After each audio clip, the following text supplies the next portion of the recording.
Én mindig is azt hittem, hogy San Francisco jobban hasonlít Los Angeleshez. De óriásit tévedtem. Ez a város teljesen más.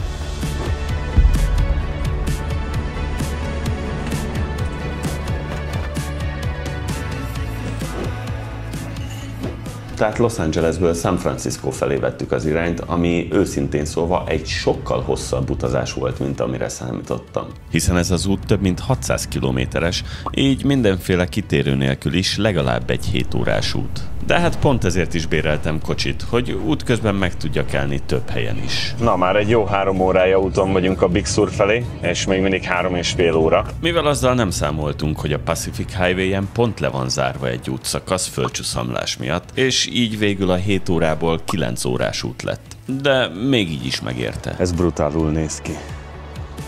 Nagyon durva.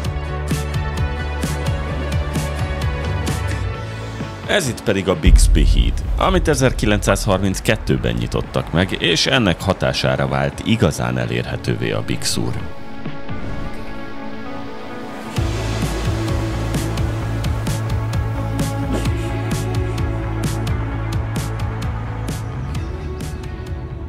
Na, egy jó 10 óra után meg is érkeztünk San Franciscóba, és egy egész jó szállást találtunk, mindössze $93. Ez a Belmonte Motel 6 volt, ami mindössze kb. Fél órányira volt a belvárostól.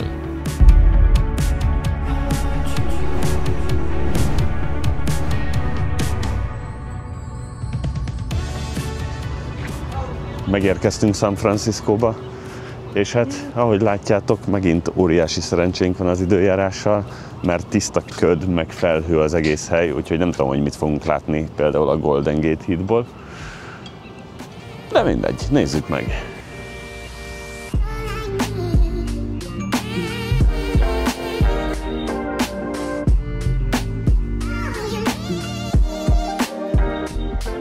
Egészen durva egyébként, hogy San Francisco alig 600 kilométerre van Los Angeles-től légvonalban, mégis teljesen más az éghajlata. A hideg kaliforniai áramlás és a környező hegyek miatt itt gyakran hűvös, szeles és ködös az idő, még nyáron is. Egyébként itt vagyunk a Pier 39-nál, hogy megnézzük a fókákat. Akik először 1989-ben tűntek fel itt a Loma Prieta földrengés után, és azóta pedig állandó lakóik lettek a kikötőknek. Mivel biztonságos, az óceán táplálékban gazdag, és a móló pedig tökéletes napozásra is. Ez itt mögöttem az Alcatraz börtöne, amit 1934 és 63 között használtak, és azt hitték, hogy ez a börtön szuper biztonságos és lehetetlen belőle megszökni, ugyanis a környező vizek jéghidegek, és azt gondolták, hogy tele is van cápákkal. Bár 1962-ben Frank Morris és az Angvin fivérek egy gumicsónak és kanalak segítségével megszökött a börtönből, és igazából ezek után egy évvel később le is lőtték a börtönt 1963-ban. Úgyhogy elég érdekes hely. És nagyon hideg van. Annyira hűvös van, hogy ez hihetetlen. Teljesen ilyen novemberi időjárás van. Be van borulva, hűvös szél. Rendesen beültünk most a kocsiba melegedni. Na mindegy, megyünk és megnézzük a California Street-et most.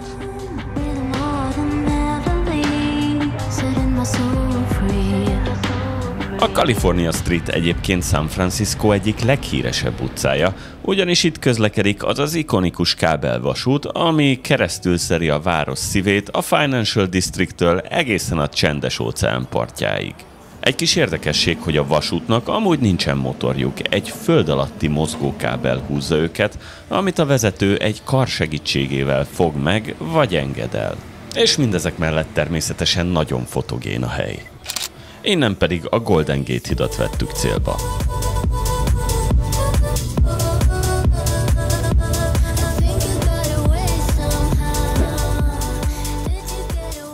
Na, itt vagyunk a Golden Gate hídnál. Akkor 1937-ben megnyitották, ez volt a világ leghosszabb függőhídja, ugyanis 2700 méter hosszú.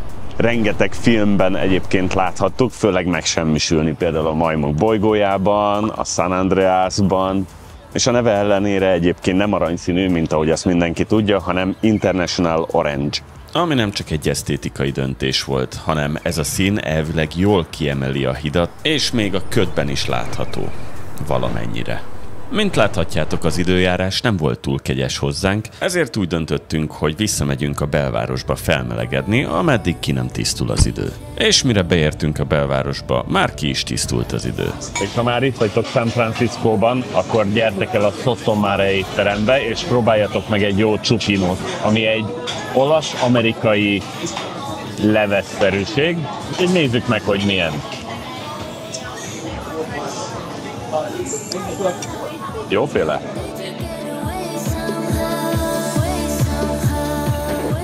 Ezek után pedig végre folytattuk a város felfedezését.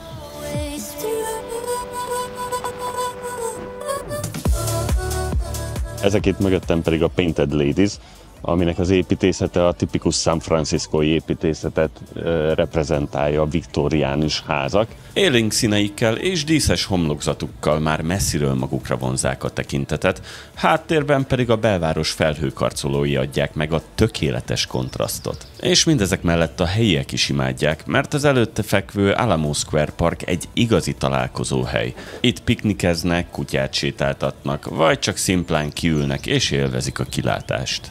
Mivel a nap végére ilyen szép időnk lett, úgy döntöttünk, hogy visszamegyünk a Golden Gate hídhoz is. És hát itt jött a meglepődés, ugyanis ahogy közeledtünk a hídhoz, egyre jobban láttuk, hogy ismét óriási köd van. És konkrétan mire odaértünk a hídhoz, már az egész híd újra teljesen ködben volt, sőt mi több, még talán rosszabb is volt a helyzet, mint előtte. Úgyhogy csak ezek után tanultuk meg mi is, hogy San Francisco az óceán közelsége és a hegyek miatt rengeteg kis mikroklímával rendelkezik, ezért simán megtörténhet az, hogy valahol százágra süt a nap, és mindössze pár kilométerre arrébb pedig ismét óriási köd van.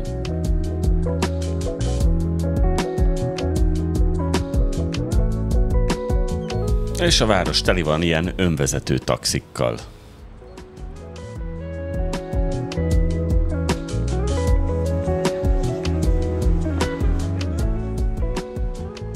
És ahogy már az előző videómban is említettem, van egy kis nyereményjáték, ugyanis meg tudjátok nyerni ezt az SBS mikrofont. És ehhez semmi más nem kell tennetek, mint hogy írtok egy kommentet, és természetesen iratkozzatok fel a csatornámra, hiszen itt fogjátok meglátni, hogy ki volt a szerencsés nyertes. A sorsolás pedig október 1-én lesz. És közben el is érkeztünk a videón végéhez. San Francisco teljesen más volt, mint Los Angeles, mind időjárásügyileg és mind hangulatában. San Francisco egy sokkal inkább kedves város, legalábbis én ezt éreztem ebben a rövid időben, ameddig ott voltunk, és azt kell, hogy mondjam, hogy szerettem San Franciscót. Szívesen visszamennék. Megérkeztünk Vegasba. Annyira durva, még ki se szállták kb. A repülőből, és már egyből nyerőgépek vannak. Nagyon durva.